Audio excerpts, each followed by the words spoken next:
Hey, welcome. It's Brian, and today I wanted to talk about all of this talk about fake guitar playing on Instagram and YouTube and kind of give you some quick thoughts that I have as a guitar player and as someone that has a channel called Guitar Solo Reactions, which I have been doing those kind of videos for 4 years. I've been playing guitar for a long time. I do not consider myself an amazing player. I am a decent player and a creative player, I guess, and have done my own thing for a long time. So I will start with, there's a lot of videos I put up of me playing. Some of them get some traction, some don't. They're just me kind of where I'm at, meaning like there are mistakes. There are some bending issues occasionally and all of that.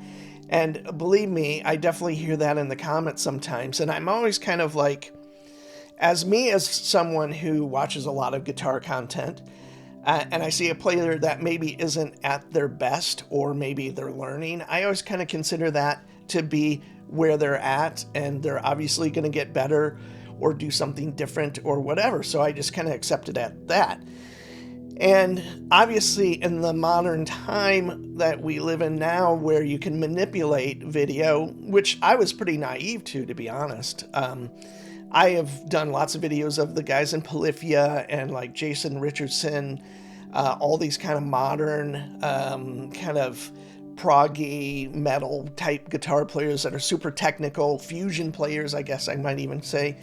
And I guess I don't really see them manipulating it in the same way as Giacomo Turra was. And someone actually said at some point, I had a few comments saying like, oh, you should do like a reaction to that. And I went to find videos on YouTube specifically, and they were all shorts. And they were obviously under a minute long. Maybe there were a few others. Maybe, there were some performance ones. But I was really kind of shocked that someone had this amount of kind of credibility and kind of voice on the instrument as far as popularity. And there was little content, at least on YouTube. And then, I went to watch them and I was kind of, obviously impressed on some level. I didn't really get kind of this quantized, super hyper, kind of clean sounding kind of guitar sound and all of this. And obviously it was precise. And in my mind, I had no idea that could be manipulated to that level. And as this whole thing is blown up with Giacomo, I watched enough videos, like probably you have if you're watching this, and said, this is someone who spent probably more time manipulating and manufacturing a performance than actually playing the guitar. For me, it's hard to judge if he's a great guitar player or not. I would assume he's pretty good because he can make it look pretty convincing. Now, people that do a lot of high tech and kind of a lot of editing on videos and stuff like that, I do pretty basic stuff, probably see it far easier than me. And to me, I've never broken it down. This is how naive I was. I think I watched Levi Clay, I think that's his name, and he was like, oh yeah, you can't do this harmonic and hit this note at the same time. I am not a transcriber. So, and it goes by so quick, I wouldn't have recognized that, and I didn't. So all I knew when I watched the Giacomo songs was I didn't find them super interesting. Technically, kind of exciting that they're short. You can obviously watch them. And, I've had a few people also comment on Tim Henson from Polyphia saying like, oh, look at this, timestamp or this, at 2 minutes and 32 seconds. That's not possible. And I kind of looked at it and actually didn't really believe that was true. So I still don't, but I could be wrong. If this is a kind of a really widespread thing, I don't know. And I think we're going to find out more and more about that. So I don't think Giacomo is like the only one doing this kind of thing. Now, it can also be to an effect. And also people have mentioned they could tell that they were miming it. And I actually could say with the Giacomo stuff, I thought he was miming it because it just sounded so un-guitar-like that I thought he was processing it or overdubbing it and all of that kind of thing. So again, I was just really naive to the whole thing. And what has kind of come to me as far as like a conclusion is like we spend so much time idolizing or watching all this content that's super short and kind of pushing this envelope of being faster, more articulate, and doing more and more kind of extreme, basically guitar stunts, that it pushes people to either achieve that, which is amazing. So we're also creating this artificially kind of pushed techniques, or people just get discouraged. So I don't really care about those kind of playing. Like I like it. I worship great guitar players: John McLaughlin, Al Di Meola, Pat Metheny, players I'd never even come close to. But it doesn't discourage me from doing my own thing, if that makes sense. We're all striving to get better, is kind of my gist about it. And I just think this whole thing could be kind of refocused and say, hey, how about, in general, we accept people where they're at. And this will never happen, but I'm just saying, like, it'd be great to encourage people, but be where they're at. If they are as good as they're going to get, that's just the way it is. If they're naturally amazing, that's great for them, and encourage them to be creative and do their own thing. And the whole attention span thing being pretty short, and me being in my almost late 50s and listening to a lot of music that's pretty long form, lots of pieces that are, 10 minutes plus with lots of guitar or whatever.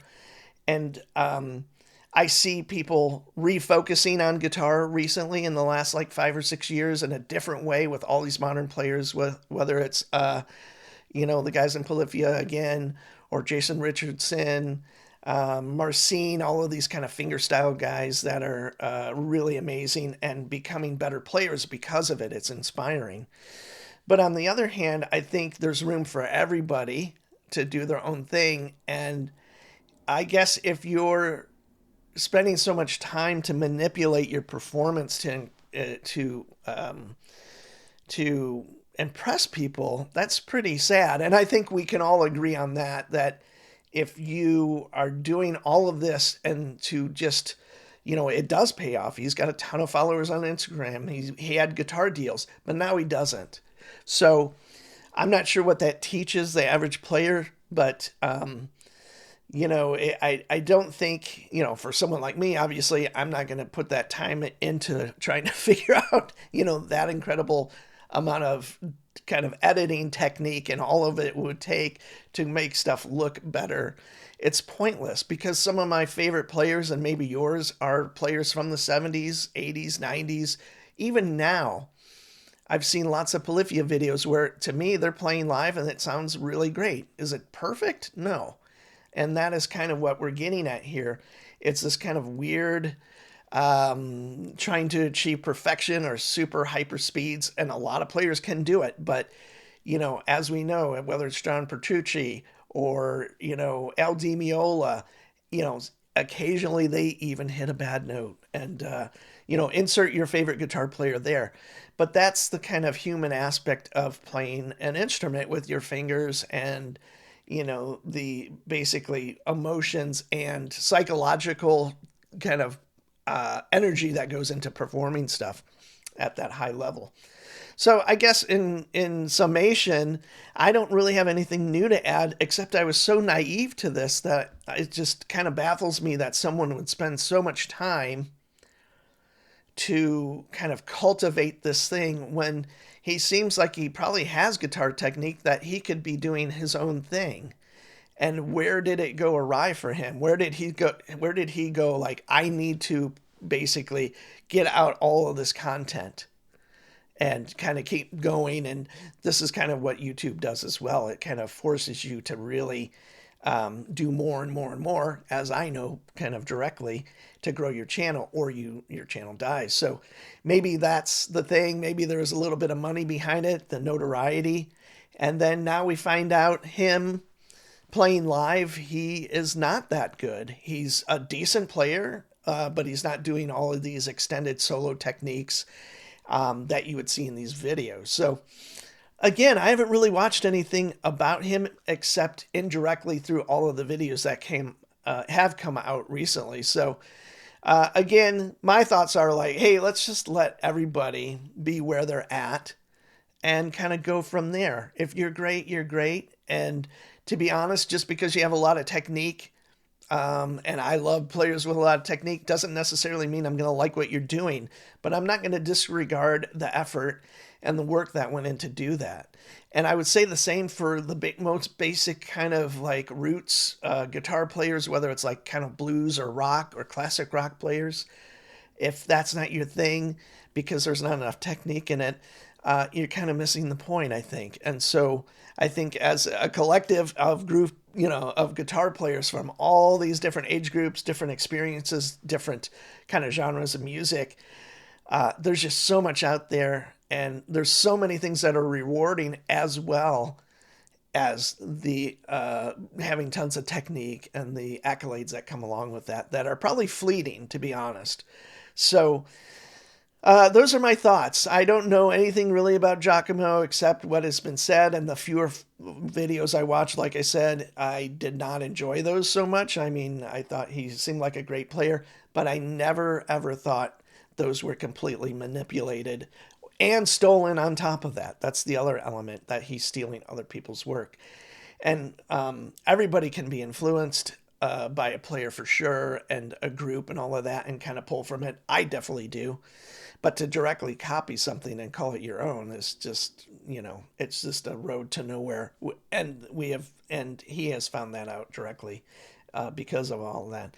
So, hey, I am Brian. I do a lot of guitar related stuff. I do some guitar playing. I do a lot of talking about prog rock. And thanks for joining me. And please let me know your thoughts in the comment section. See you soon.